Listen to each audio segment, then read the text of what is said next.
Welcome back, everyone, to the second half of our conversation today, where we move into a contemporary discussion of enlargement issues, but also this very important second half of our theme today about transatlantic security and the relationship between the two. Before we start our second panel discussion, we're really delighted to have with us Radmila Sekrerenska, Deputy Prime Minister and Minister of Defense of North Macedonia. For many reasons, some of which you obviously know, we could not have a better person with us to give an introduction to this second session.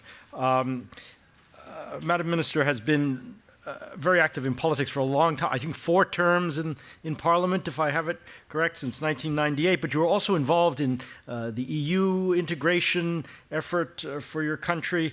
And if I may, just to congratulate you both on the agreement and also on your being a formal invitee for NATO membership. It's really extremely exciting, as we've already heard from the Secretary General. So without further ado, let me welcome you for some introductory remarks, and then we'll move right after that into our panel discussion. So, Madam Minister, please.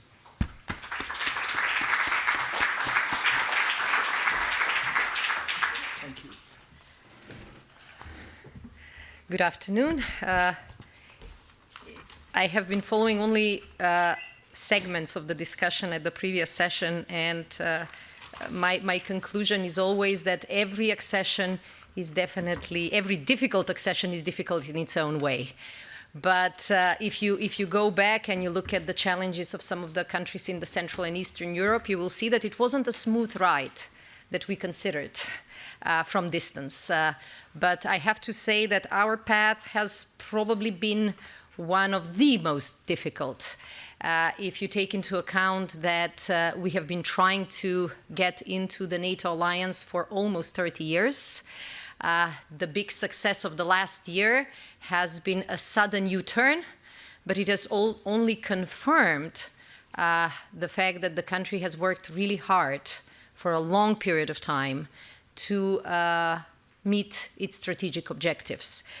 We have made almost a unanimous decision in our parliament back in 1993 to join the NATO alliance. And this is maybe a good reminder when some people question whether our big drive to get into NATO in the last 2 years was maybe provoked by NATO pushing us to enter into the alliance, the sooner the better, whether it is a certain kind of provocation, whether it's just part of the geopolitical rifts. I have to say that this decision of the Parliament back in 1993 is a certain reminder, a certain proof that the country was set on the path to NATO and EU practically since its independence. And this was one of the few meeting points that united our country in difficult times, during Balkan wars, during our own political divides. It was an issue that united all political parties, all ethnic groups, all religious groups. It was a decision supported by each and every elected parliament and each and every elected government. And still, it took us almost 30 years. So I do believe that because of this almost 3-decade-long process, we have learned some lessons. And I do believe, apropos small countries and what they can offer to the alliance, I actually think that the small countries are an excellent case study, because some of the processes are more visible, some of the influences become more visible, some of the crises develop faster, and some of the solutions work better. And I think that if I go back through the many years, thank you for reminding me, Secretary General was kind enough to notice his birthday. When I hear how long I have been in our politics, it is a reminder of my age. But after so many years in our politics, I can really say that we have certain lessons that we have learned, a bit maybe too late, but we have learned them also on behalf of our region and on behalf of countries that have undergone similar patterns, similar processes. I think that if you go back to, for example, 2001, you will see that now North Macedonia has been a typical case study how the EU and NATO can work together and how successful this cooperation can be. I think that we have been also, especially lately, a proof that NATO accession is very instrumental in dealing with domestic challenges and especially with regional stalemates. And I think that this is the big value that the alliance can be proud of. It worked in Central and Eastern Europe years ago, but it is still working. We have struggled with our relationship with Greece, with our relationship with Bulgaria. We have struggled with our own domestic vulnerabilities.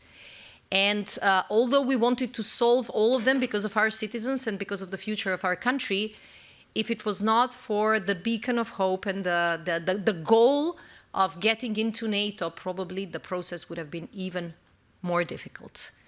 And the domestic reforms, the breakthroughs first with Bulgaria and especially with Greece have shown that NATO still has the power to attract, and by this power to attract, it has the power to transform.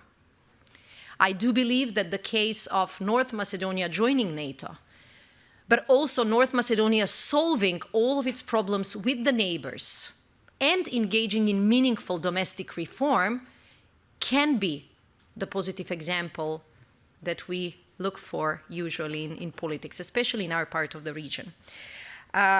I think that after 2008, I saw this excellent photo of ministers together with the Secretary General with some hope that we will be on these pictures in the future, but also with some regret. We were supposed to be today on this podium because the plan was to get into NATO in 2008. And I think that the missed opportunity in 2008 tells a story of how missed opportunities can translate into lost decades, because this is actually what happened to our country. It was not only lost in terms of NATO and EU, it was also a lost decade when it comes to domestic political developments, corruption, rule of law, economy.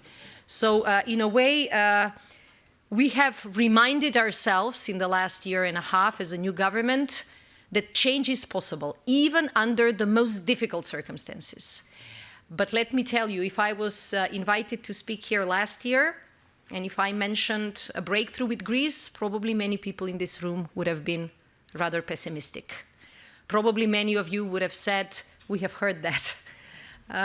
We have hoped that you would do it 5 years ago, 10 years ago. Probably it's not going to happen. But if I was here 2 years ago, even I would not have believed that this is feasible. This is how dramatic the change was.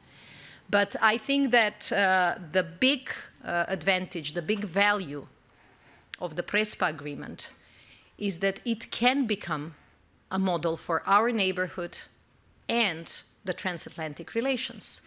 That there could be a breakthrough only if we all aspire to compromise and making political decisions. I think that the big value of the Prespa agreement was not only that it solved one problem in the Balkans, that it allowed us to get the invitation for NATO and hopefully start accession talks with the European Union. I'm proud because this is an agreement that has been done jointly by Greece and North Macedonia. It was supported by NATO, it was supported by many influential countries in the region, but it was our domestic decision to cut the knot, to make the necessary political decisions, to take the risks, and the risks were significant, and to show that political leadership is still feasible. And I'm, as someone living through the difficult years of Balkan history, I'm a bit proud that it was, a Balkan reminder that change is feasible and that political leadership is necessary. So let me say that for a small country like North Macedonia, I don't need to convince you how important NATO membership is. Not only in terms of security, not only in sending the political signal that the transformation of the country will go through the path of NATO and afterwards the European Union. It was also an important signal for our economy. And I think that we are seeing even the benefits as we speak. Last year in January, the two prime ministers created a bit of optimism. And for the first time in many years, we reminded ourselves that NATO is a goal that we want to reach. And because of this, some of the businesses were skeptical, some of the investors were waiting to see what will happen, but the positive mood influenced our economy. And the new data from our central bank has shown that the level of foreign direct investments in the country has almost quadrupled compared to 2017. And if the cynical people say, okay, 17 was a crisis year, it was still better than 2012, 13, and 14 put together. And this is a very tangible deliverable that we can give to our people. Not everyone was thrilled about the agreement, neither in North Macedonia nor in Greece. You have seen protests, you have seen even violence. The prime ministers were attacked severely for giving up on their national pride or giving up on their national interests. But I think now, as a citizen of this country, I think what was important for us, we could see in the agreement a safeguard for our identity, a very clear formula for the language we use. And what we have concluded is that if we add North to our name, it will not change who we are, but it might change who we might become, how our country can look in 10 or in 20 years. And this was a breakthrough that required a lot of courage, but it was courage that brought us here. I said I don't have to convince you how important NATO is for us, for North Macedonia. But I do believe that, as was mentioned before, small countries also can contribute. 2% of a small GDP will not make NATO richer. But I have to remind all of you that we are in the region in which NATO has invested in the past. We are in a region in which NATO has had, I don't know, maybe more than 10 operations in the course of Yugoslav wars. So what we bring to the table is also trying to change that past where we were consuming your forces, your operations, your energy, your security into a situation where we create the good news. And we create maybe instruments, but definitely incentives for some of the other countries to start solving the difficult problems. Every political problem of our past is difficult until you find the leaders willing to solve it. And I think that what was very helpful for us was that NATO managed to deliver very quickly. Last year, in June, we have signed the Prespa agreement with Greece. In July, at the NATO summit, we were invited. In August, we started the accession talks. In February, the accession treaty was signed. I really have to give credit to this 70-year-old organization for being extremely efficient and taking the opportunity when this opportunity is presented. I don't believe that too many organizations are as strong as and efficient in seizing the moment. I do believe that this has shown to our people that the compromise was worth it. I do hope that this has shown also to the Greek people that their compromise was worth it. A few days ago, we had a delegation from the Defense Ministry, Greek Defense Ministry, and the Greek Army. It was a meeting more than a decade overdue. We never had contact, even in difficult times like the migrant crisis. This is a huge vulnerability for both countries. It is a huge risk for the region. So I think that even if you analyze this only from a bilateral point of view, the agreement made sense. And I would like to say that we appreciate very much the fact that NATO jumped when the opportunity was presented. Let me say that we appreciate very much that in less than a month, 8 member states ratified the agreement. And let me tell you, all of the NATO member states from the region ratified it in the course of the first month. And this is a completely different pattern of behavior to what we were used to in the 90s, where we saw each other as adversaries. Now, everyone made the mature decision that this is good, not only for the region, but for each and every country. So I do believe that now that we are looking towards the anniversary, the 70th anniversary, it is not a coincidence that we can show that the 30th member is prepared, willing to take the responsibilities, willing to show some leadership, not only until now, but in the future, and that the alliance is strong, vibrant, and as attractive as it was when it was born. I do believe that many of the member states take these things for granted, so maybe we, the newcomers, can offer some advice.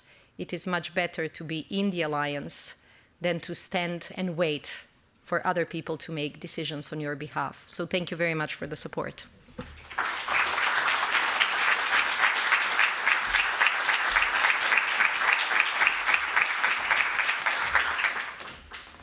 Madam Minister, thank you very much indeed. Let me also welcome the other members of our panel up here to the stage. Elizabeth, Anna, please do have a seat. Thank you. I'll sit on this end, so please.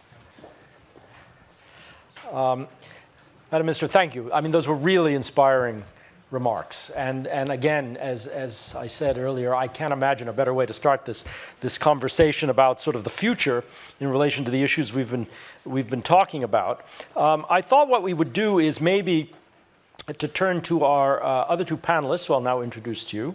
We're really very pleased to have with us, just on my left here, Elizabeth Braw, who's an associate fellow in the Modern Deterrence Program at the Royal United Services Institute in London, and Anna Wieslander, Director for Northern Europe at the Atlantic Council. Both old friends of GMF, and we're really delighted you could join us here today.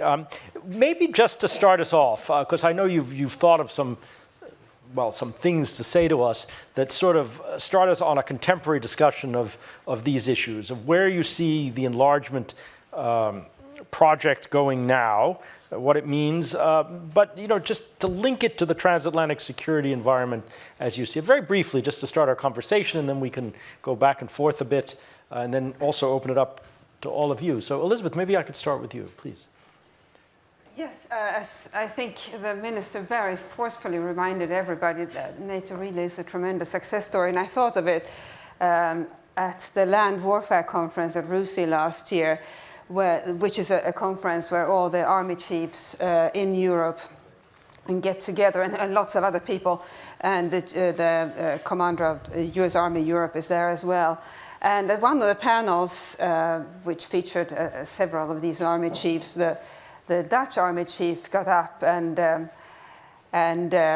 to deliver his comments and said something along the lines. I know this is live streamed, so I'll try to retell it as correctly as possible. He said something along the lines of, I've been told I only have 12 minutes, so I don't have time for jokes, which means I can't talk about the Bundeswehr.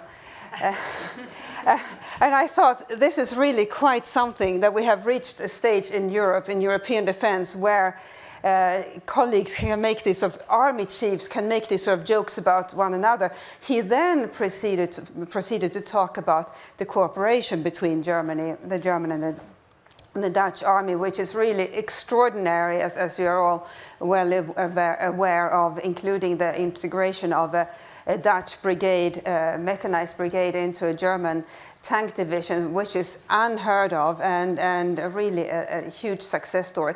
But when it comes to the future of the Transatlantic Alliance and NATO, I was struck by something that Václav Havel, who has been mentioned earlier, but something that he said in the mid-60s in a speech to the Czechoslovak Union of Writers.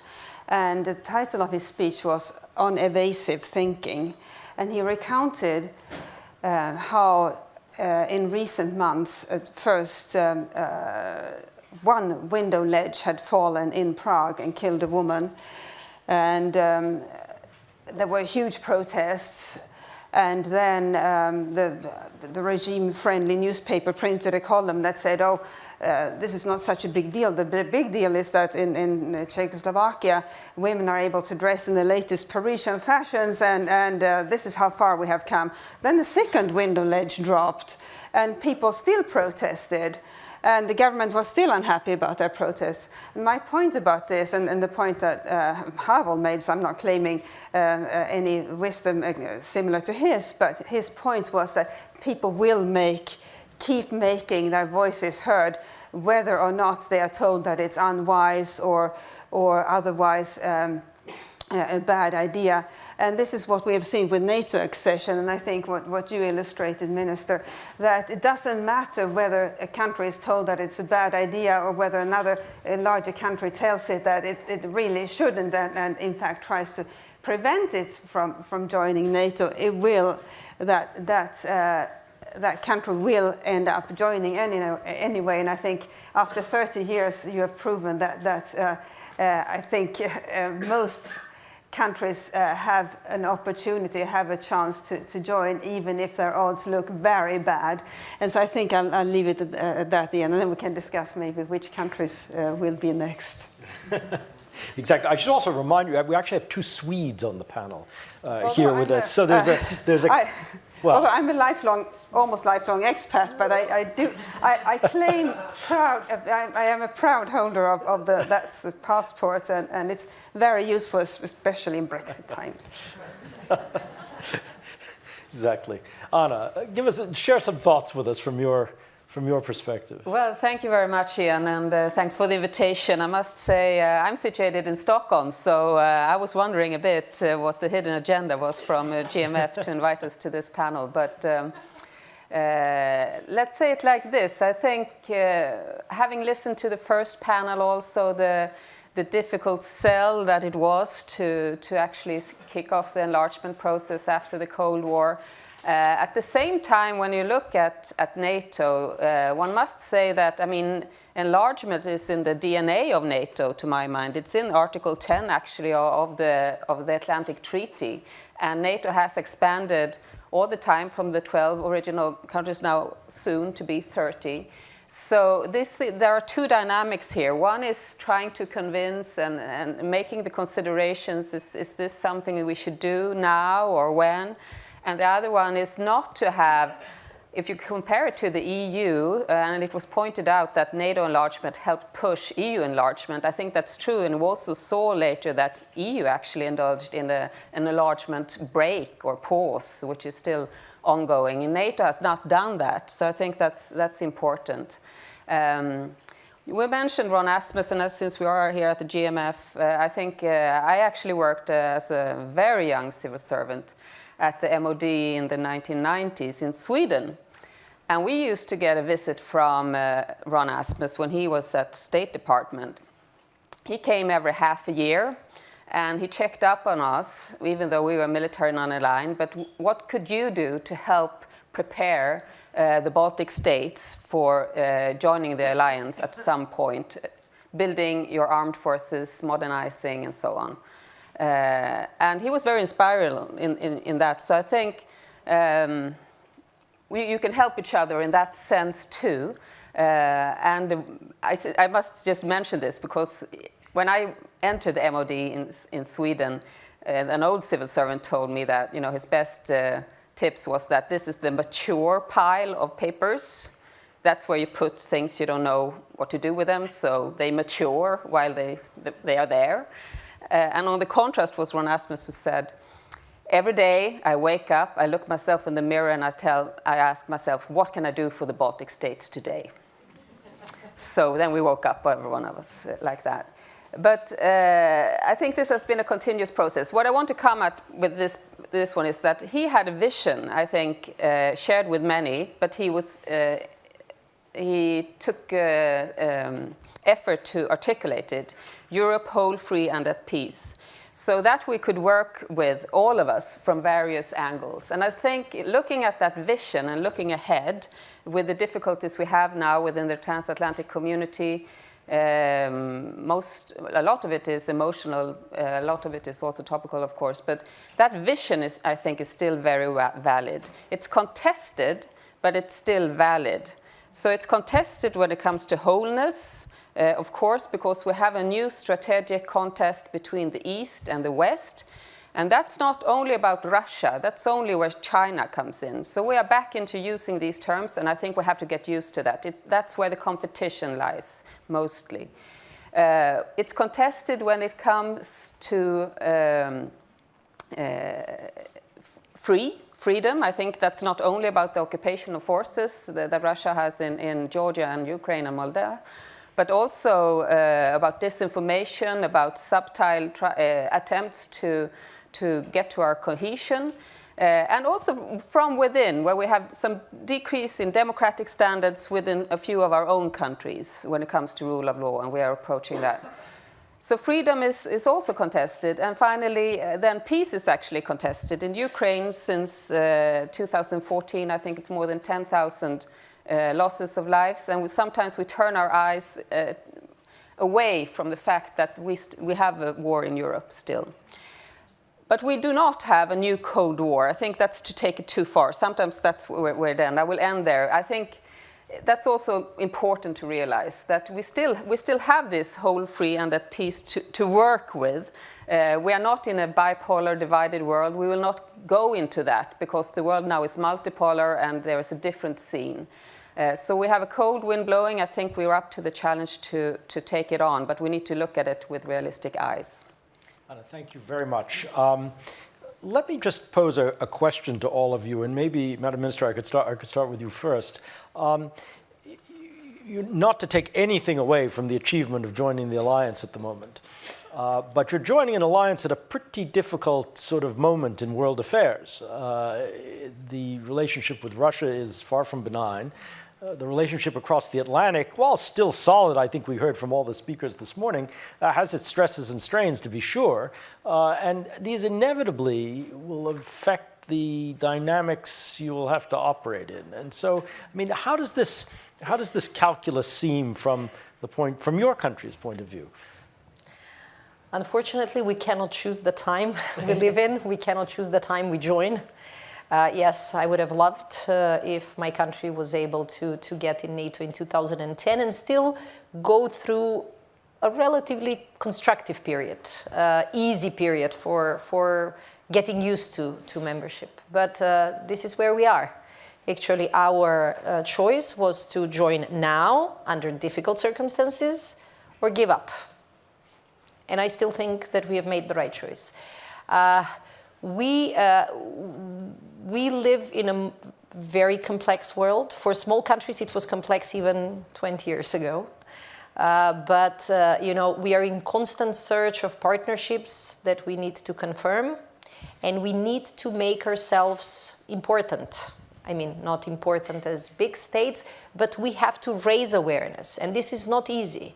I mean, in our history, the only time we were visible on the radar was in the time of the Kosovo War, in time of our own internal conflict, 2001, and more or less with regards to the open issues with Greece, and now with the solution.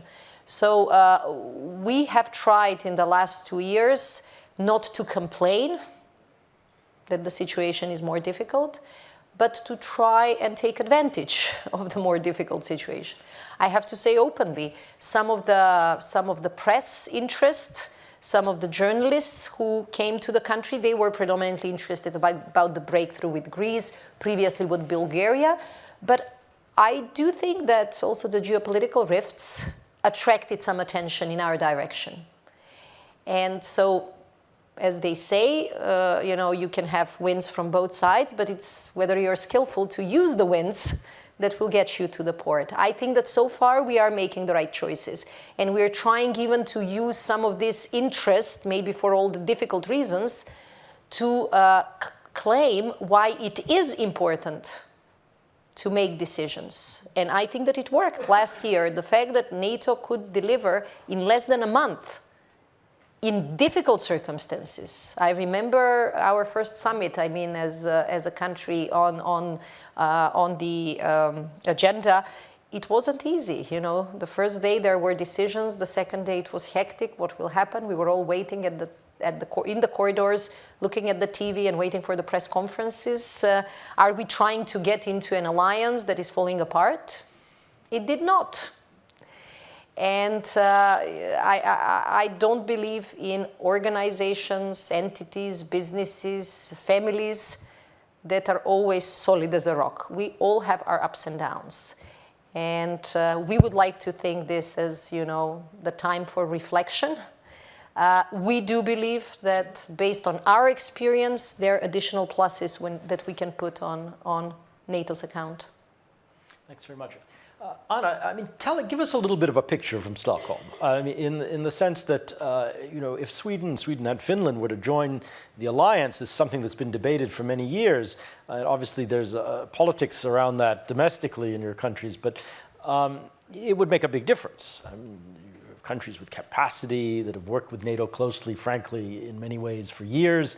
But what's the mood right now? And is this sort of difficult political atmosphere at times across the Atlantic making a difference in that? Well, I think, yes, it's not, it doesn't spur any changes in policy, you can say. We do have a broad support for a close partnership with NATO, working closely with NATO. Basically, there are no red lines on that part, but application for NATO membership, that's something else.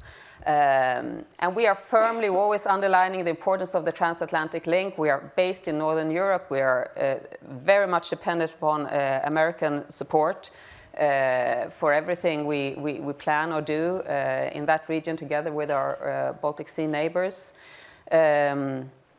So I think there is this division that you see in the broader transatlantic scene applies also to Sweden, that militarily and defense-wise, things are working very well. We are deepening bilateral ties with the US even further. And it's perceived as something positive. But politically, with the Trump administration, you know, public polls are quite the opposite from the Obama administration in how the president is perceived. And of course, this range of decisions made by the US on everything from the Iran deal to climate Paris agreement, that we are EU members, so we are part of that community too, having thoughts and questions about that. So it's I think we're struggling the same way as you can see the bigger tendency actually, but it does not make any changes when it comes to NATO membership. And who are the champions today? I mean, really, to any of you. I mean, a number of you mentioned countries that have been, in a sense, engines, drivers of the enlargement process in the past, individuals, public intellectuals who've done that. Who's driving it today? Where is the energy for enlargement? I mean, one's tempted to say it comes from the applicants themselves. I mean, which is not a bad answer, frankly. But I mean, how do you see it, Elizabeth? Well, I have to say North Macedonia, which has shown so much energy, and when, as you said, everybody else gets complacent, here we have a country that really has the odds stacked against it and has struggled mightily to join this organization. Can I just add to what Anna said earlier? As we speak, transatlantic exercises happening in northern Sweden involving several countries, including the US. So it's just another example of how the transatlantic relationship that the Secretary General mentioned earlier is alive and well on the military level. I think most of the criticism is happening at the political level. Where is today's Václav Havel? I think we all wish he were still alive. To provide that intellectual energy. And by the way, he also, back in many years ago, made the case that NATO membership shouldn't be about geography, but essentially about a state of mind.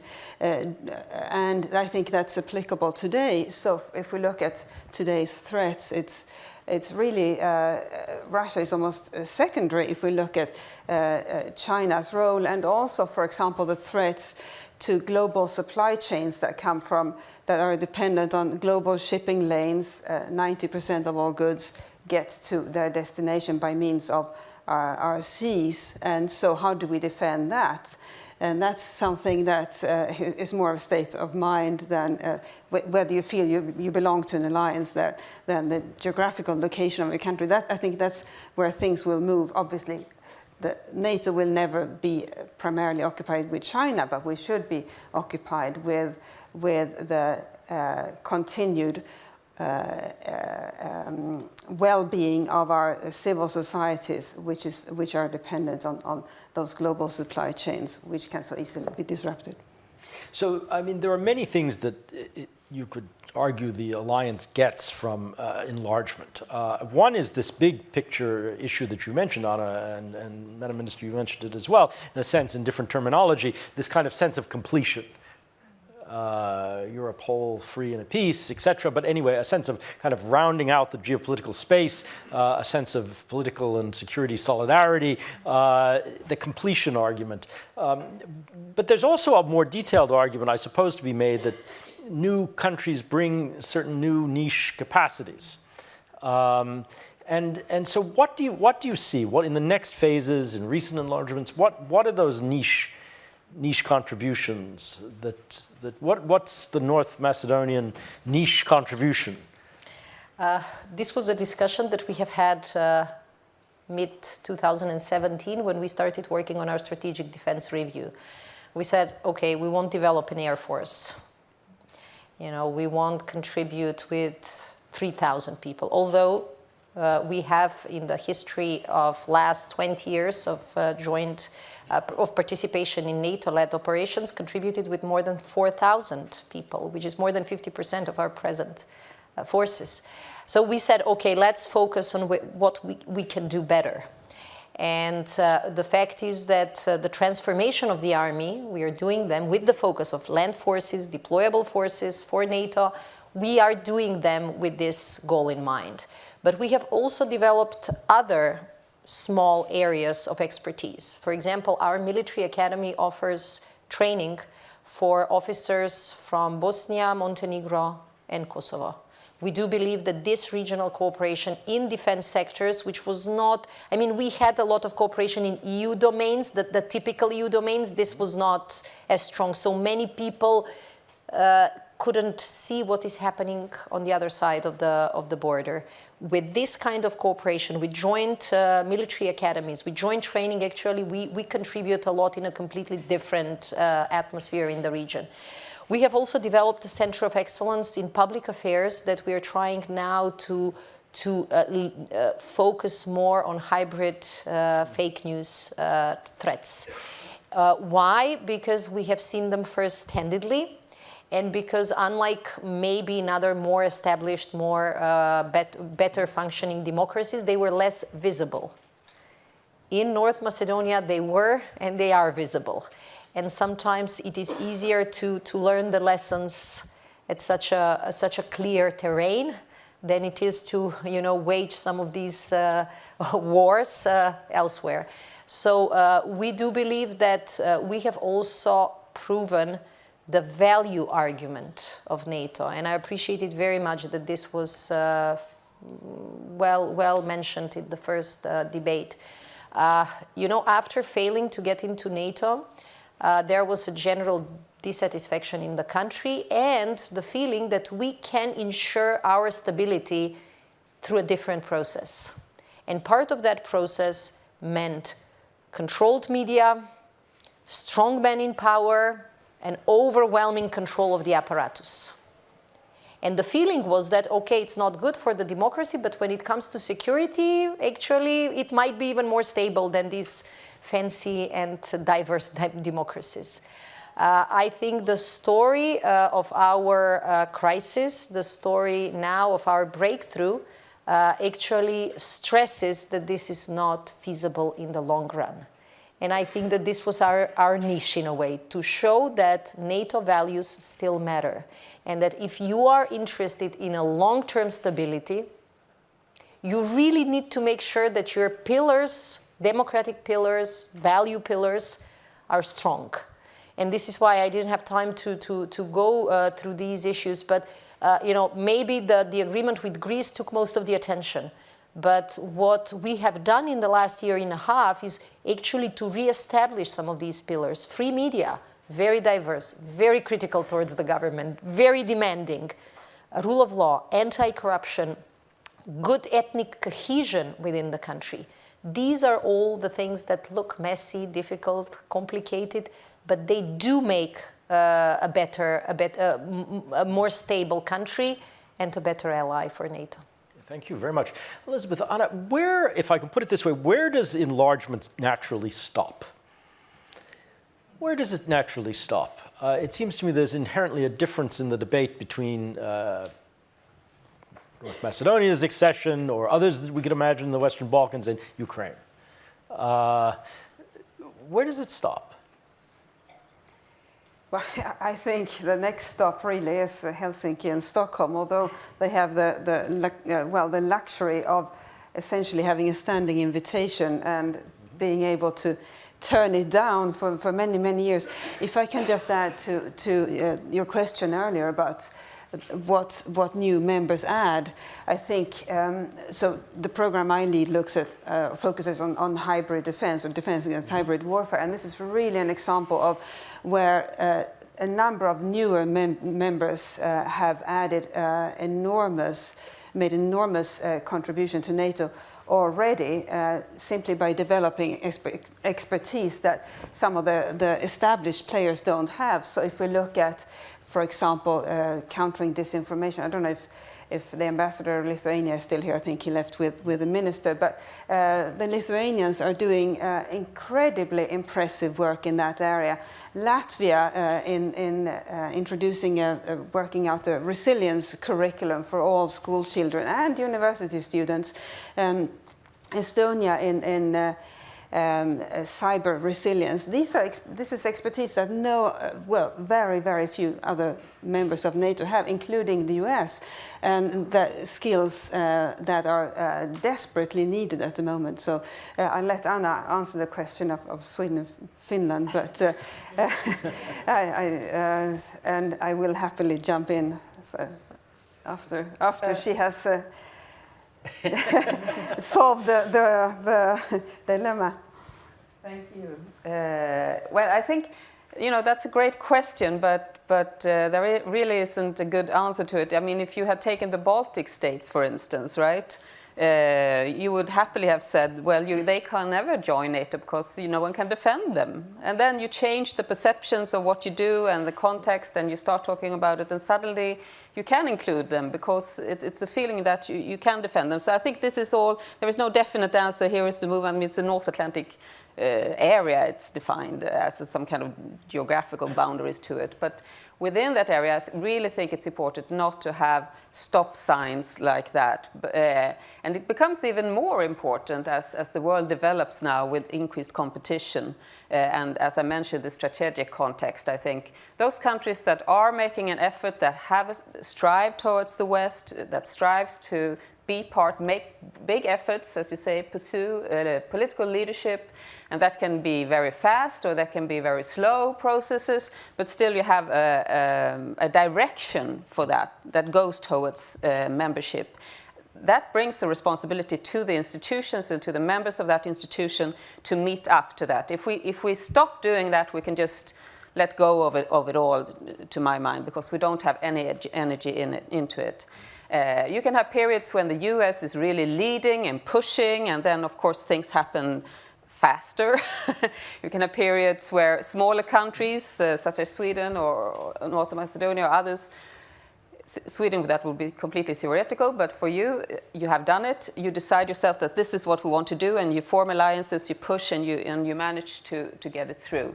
And I think what I wanted to say, you asked earlier about the dynamics. Where is it now, Ian, when it comes to enlargement? I mean, if you go to the capitals in Europe, the big capitals, there's not that much dynamic. It's a reflection a bit about the EU enlargement. You can see also from the others.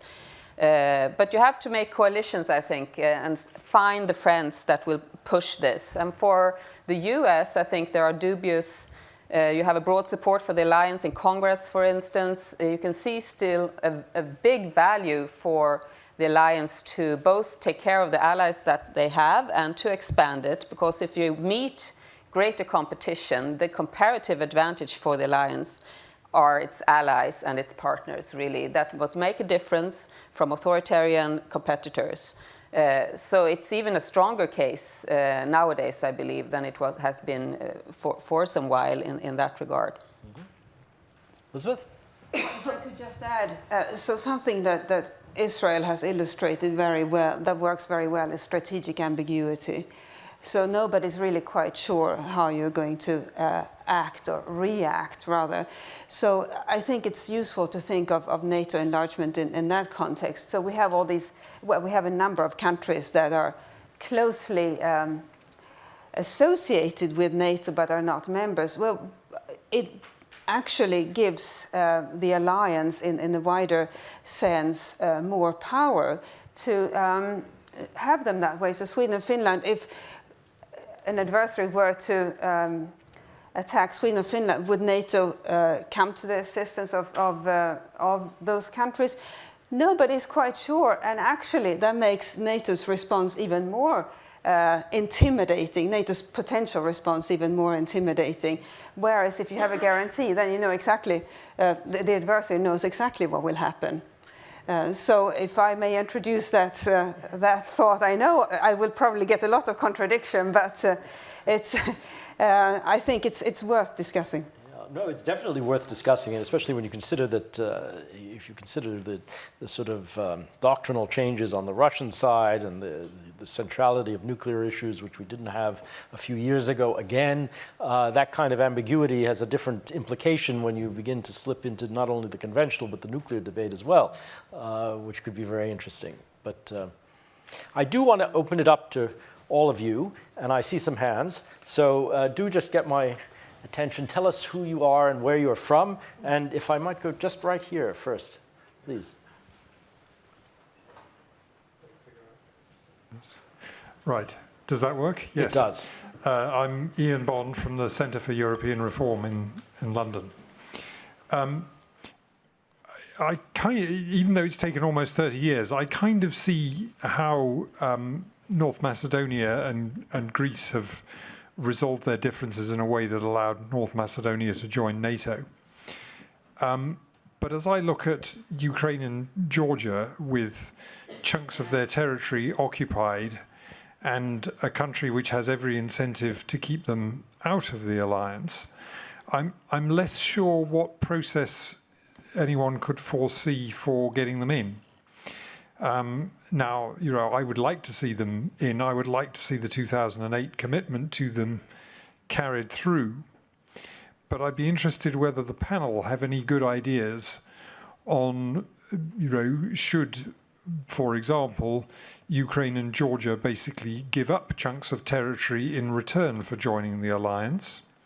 Or should the alliance offer them a conditional guarantee parallel to Article 5, but not covering bits of their territory? Mm-hmm. There's a question for you. Maybe we come to you right away with that one, and we'll get to some of the other hands for sure, but because it does seem to me a central, obvious set of questions about Ukraine and Georgia. So, please. Yeah. Thank you, Ian. That's a great question. I mean, I think especially for Georgia, it's a difficult situation, having basically fulfilled all the requirements, having contributed a lot to international missions, to NATO, and still being in this situation on the ground where you can't really go anywhere. So I've been giving that some thought, not your creative ideas here on give up territory. I think that's for Georgia to decide. But I think, could we help them somehow put more heat on Russia in this regard? Are we doing the utmost in that to help them get get a solution on in my mind, removing the occupational forces. But I mean, as you said, giving up territory, that's a part of any negotiation between these parties. Are we doing enough there? I don't really see it.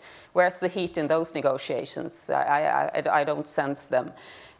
Could we do more? I'm keen to say yes. I don't think anyone would give guarantees in that sense, but I still think we have to be creative all the time to see how can we get them close and where do we let them in. This is a parallel to Sweden and Finland, actually, how it works. I think 3 years ago, when 2014 came up, everyone said, well, Finland and Sweden very close to NATO when it comes to international missions, but collective defense, there's nothing we can do. But look what we have done. We have done a lot. So I would say we are the closest partners to NATO in collective defense when it comes to the Baltic Sea area, because there is an incentive to work together there. It will be for the good of the alliance. It will be for the good of Sweden and Finland. So you will most likely, I believe, meet the threat in concert. But decisions will have to be taken at that time, of course. But still, so you can work, what my point is that you can work creatively, and I think NATO is good at this. NATO is actually a pretty pragmatic organization and tends to evolve as it goes along. It's not so burdened by legal aspects as the EU and so on. So you can find ways to work, but I think we should put more light on Georgia and in the long term more light on Ukraine as well, to see what can we do constructively, are we doing enough, and how can they be part of a Europe whole, free and at peace. I think my belief is that's where they belong. Mm-hmm. Madam Minister. I was recently invited to speak at an event on the future open door policy of NATO, organized by some Georgian NGOs, this is probably one of the few cases where I could say, okay, this is a more complicated situation than our ever was. So I do believe that NATO should be very straightforward when it comes to proclaiming and maintaining the open door policy. But I see the advantage of, as you said, strategic ambiguity when it comes to how, with regards to these difficult cases. And I don't believe that we are there yet. I do believe that the alliance needs to become stronger again before it deals with issues as complicated and with far-reaching consequences as these are. But some of these questions should not come from NATO. The creativity of the solution should come from the countries in question. As I said, US, Germany, NATO, EU, they were helpful in certain difficult moments during the negotiations with Greece. Most of the text, most of the give and takes, most of the difficult compromises and the nuances were domestic. We knew what is the most important thing for us. The Greek government knew what is the most important thing for them, and then we had to accept each other's, necessary elements. For Greece, it was constitutional change and one name for all usages. For us, it was the question of the language, and this is how we met. Everyone disliked it, but everyone got something from it. And this is an analysis that has to be made in Georgia and Ukraine to a certain extent. Thank you. Elizabeth, Georgia, Ukraine, if we were having this conversation 5, 10 years from now, would we be talking about them as members? I think, well, it's always, there's always a risk of offending anybody from Ukraine or Georgia, including the minister who's, the ambassador to NATO who is sitting right here. I think we'll be talking about them as being in a much stronger position simply because an adversary has no idea how Ukraine's and Georgia's, both countries, very strong allies will react to any aggression against them. And that's a very powerful deterrent. Mm-hmm. And it then also doesn't get the country stuck in having to reach an agreement with a country that doesn't want to reach an agreement with it. Of course, I know the ambassador will probably contradict me on membership now, but actually that ambiguity really works in favor of a country that might otherwise be inferior in terms of power compared to its adversary. I mean, it's also probably unrealistic to assume that Russia will not have a response to some of these things. I mean, perhaps we haven't gotten to that point yet, but if you're talking about Georgia and talking about Ukraine, they do have things they can do. Now, that doesn't mean to say that the alliance shouldn't do it, but you have to anticipate those things as well. So perhaps it comes back to your point about ambiguity, perhaps. Yeah. Exactly. Right. So there are people waving and all sorts of, let me go right, because you have the microphone already, so that's to your advantage. Right. Okay. Just a remark on the ambiguity question. I mean, there are obviously advantages to, but the risks are enormous. I mean, the risk of the other side misreading your intentions are formidable, and I think the rule number one of security strategy is still predictability, with respect to powerful opponents, and this is a powerful opponent we are thinking about. But my question is to Ms. Wieslander: is there any part of the Swedish political or public opinion, any significant element that would favor joining NATO? Thank you. Okay. Maybe we can gather a few and come back to our group. Please, Paul. Paul Taylor from Friends of Europe. I'm sorry, but didn't strategic ambiguity get us exactly to where we are today, in Georgia in particular, to some extent in Ukraine as well? Wasn't it the fact that some some leaders in Georgia believed, and perhaps were led to believe, that at least the United States, if not other countries, would come to their defense in 2008, which they didn't? And isn't it the case that as recently as the Sea of Azov and the Kerch Strait incident, we've seen the bluff of any strategic ambiguity that they may be currently being called successfully to the detriment of Ukraine, and arguably to the detriment of the credibility of anybody offering strategic ambiguity? Isn't the lesson that unless you happen to be Israel with a nuclear weapon, strategic ambiguity doesn't cut much mustard? Mm-hmm. Okay, let me take one more, actually, just right here, please.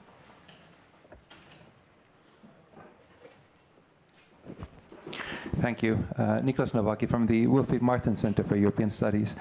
I have a question for the Swedish speakers. Since 2014 and since the events in Ukraine, like the bilateral defense cooperation that Sweden has with Finland has deepened significantly. And in Finland, where I'm from, like this is sometimes in defense political discussions presented almost as a substitute to NATO membership. Erroneously, of course, because like neither Finland nor Sweden together have the battalions to deter Russia effectively if it would come to that.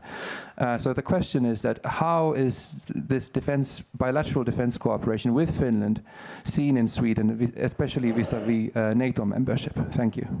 Okay, well, thank you very much. Well, let me come back to our panel. And so questions on Sweden, questions on bilateral defense cooperation with Sweden and Finland, and also this question of, well, the downsides, the perils of ambiguity. So, please, maybe, Madam Minister, please. I'll start, but I'll move from a region that I don't know well enough into a region that I know rather well. And I fully agree with you. This is why I said on open door, there has to be a very straightforward and clear signal. Because I agree with you that the predictability creates some order. And with many countries, especially countries which do not have such a long history, sometimes what happens across the border, what happens in your neighborhood, what happens in the rest of the continent, serves as a guiding principle on how they will behave. So if the open door policy was not there, we would not have had the agreement with Greece. I have to say that it wasn't as straightforward as it was 10 years ago. We had to really do a leap of faith and convince members of NATO that they should, to remind them a bit to their conclusions of 2008, 2014, 2016. We did not have the luxury to wait for them to come to us and convince us that we should make a breakthrough. But what was a clear signal in the case of the Prespa agreement could be a certain kind of indication in dealings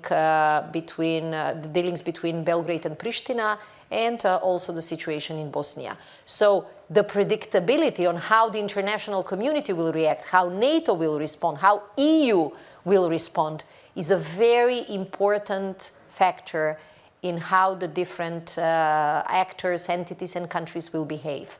So I think the big weakness last year was that we could not actually foresee how the EU would respond to the Prespa agreement.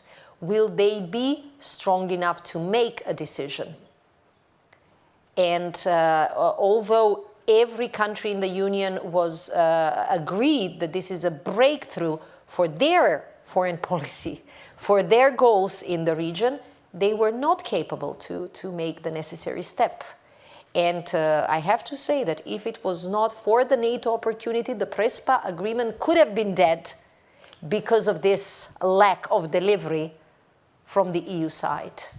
And this is why when we analyze the difficult choices in our region, the difficult choices in Georgia, in Ukraine, the hope has to be strong and it cannot be ambiguous. But the means, the instruments to get there, the policies, the proposals, the creativity, it can be rather wide.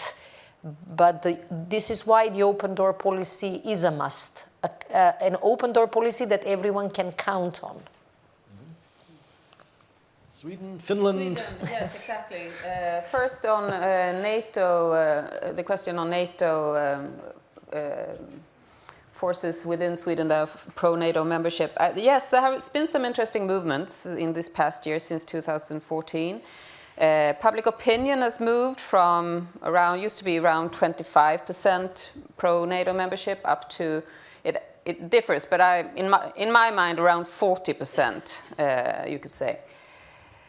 So there's a quite solid shift. And then among the political parties in parliament, it used to be 2, and now it's 4 out of 8 parties. So it's actually with the government, and we have a social democratic green government in Sweden. We have that since 2014. It was re-elected now.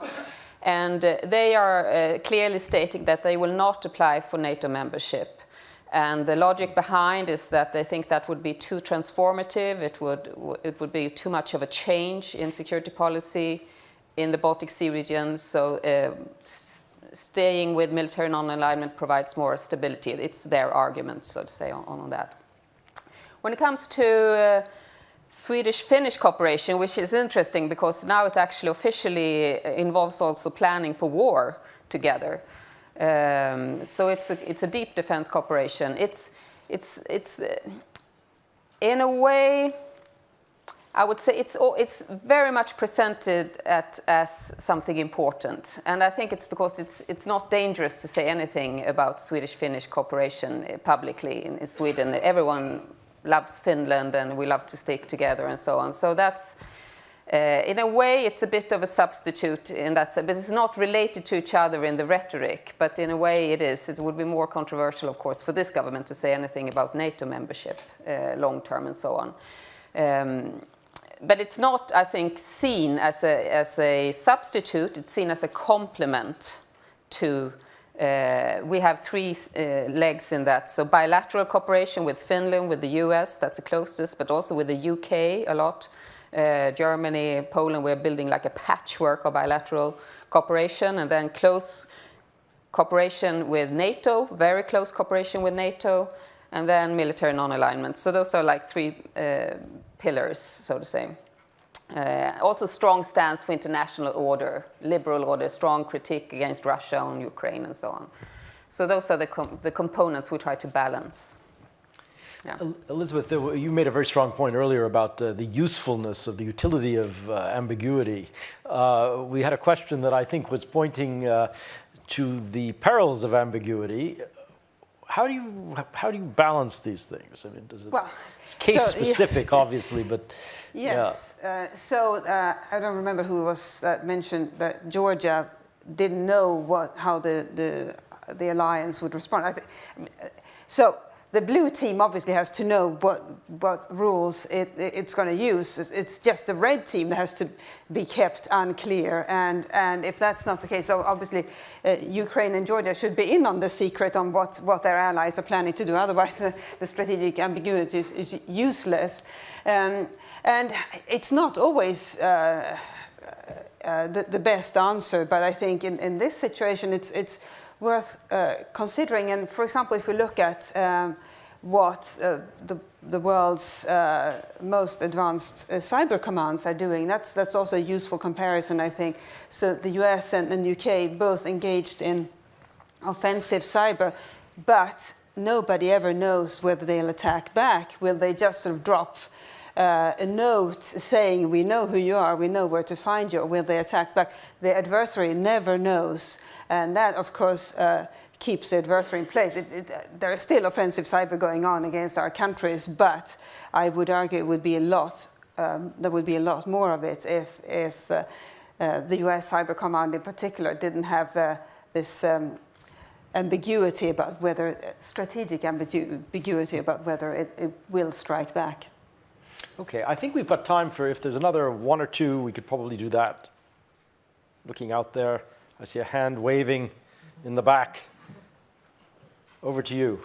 Thank you, Ian. I thought you were neglecting the people in the last No, rows. not at all. Not at all. I'm from the German Institute for International Security Affairs from the Brussels office. My name is Dusan Relic, and my question is inspired by the ambiguity talk that was quite widespread up to now, and it goes to the Deputy Prime Minister of Northern Macedonia.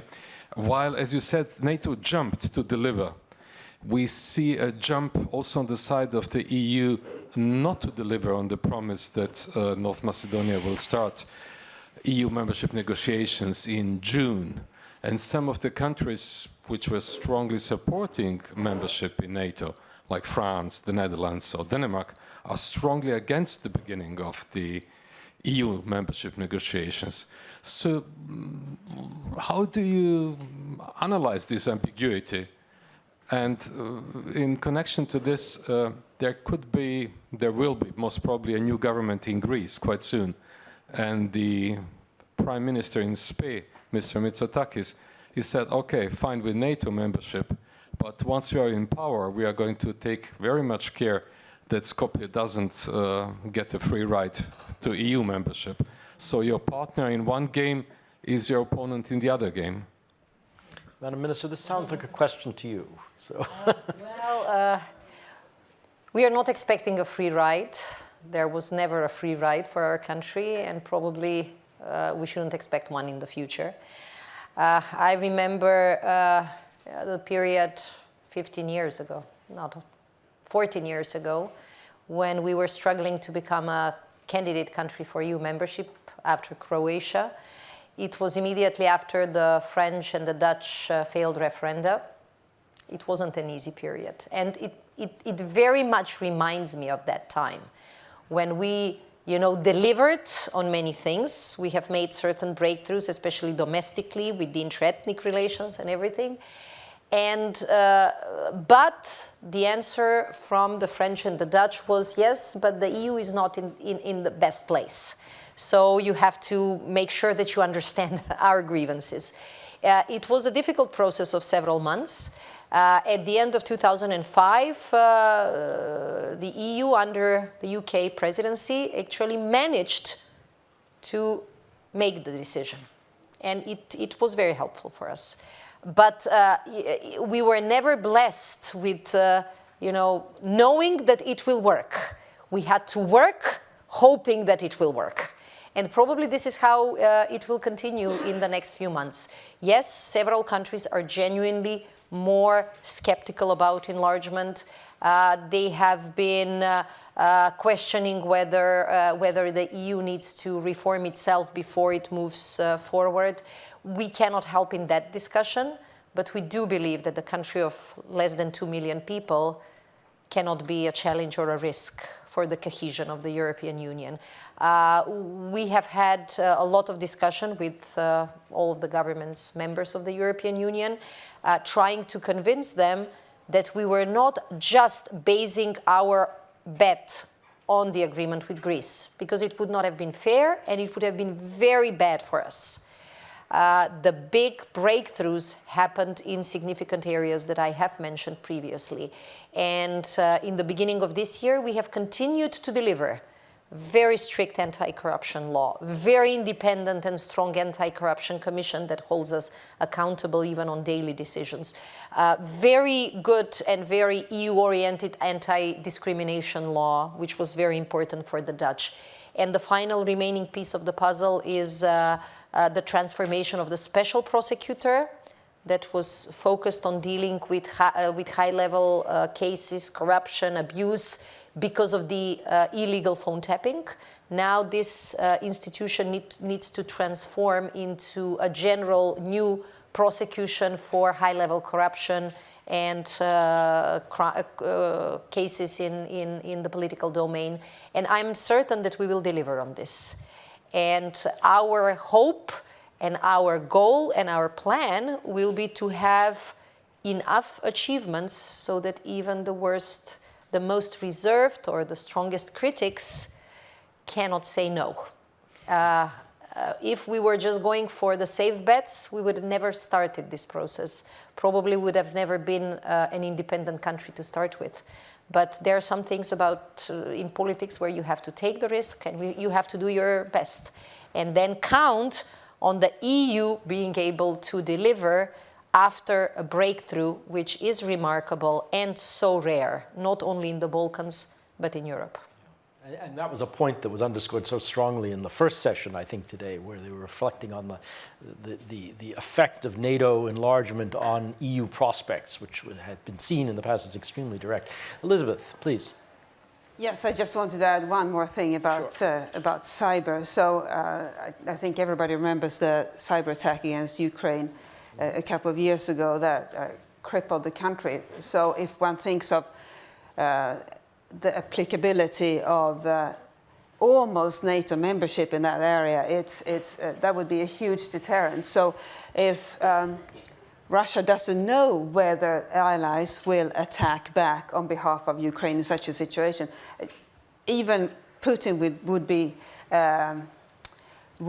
not brought down, but would be harmed by public opinion caused by massive power outages as a result of a cyber attack in response to a cyber attack on Ukraine, for example. So it's something worth bearing in mind that this warfare is going on as we speak, and could actually, this is where Ukraine could, for example, could immediately be helped by its allies without even anybody signing on a dotted line for membership. Anna, a thought on these fronts? Well, I just wanted to get back to the issue on Georgia and where is the line for, is there a closing line for NATO? I think what is important is that we need to be persistent in this and patient on working ahead. Because I think Russia it's been a decade now since they presented their alternative view on how we should have the European security order and which organizations that should prevail. And they are still pushing this, as we heard Secretary General saying, this, if we endorse this, we endorse spheres of interest. We go back to great power politics, rivalry, without any content when it comes to values. So And that's not doable, not even for the bigger states, because they depend on the smaller states. The security is indivisible. So, I mean, we have the Helsinki Final Act, the principle of every sovereign state's right to make their own choices, join an alliance or stay out of an alliance. Also, the freedom, the content that the Helsinki Final Act provides on democracy, on the rights, on the freedom, and so on. So, nothing has changed in that way, and I think that's since we are concluding, this is a message ahead as well. It's the other side of a Europe whole, free, and at peace.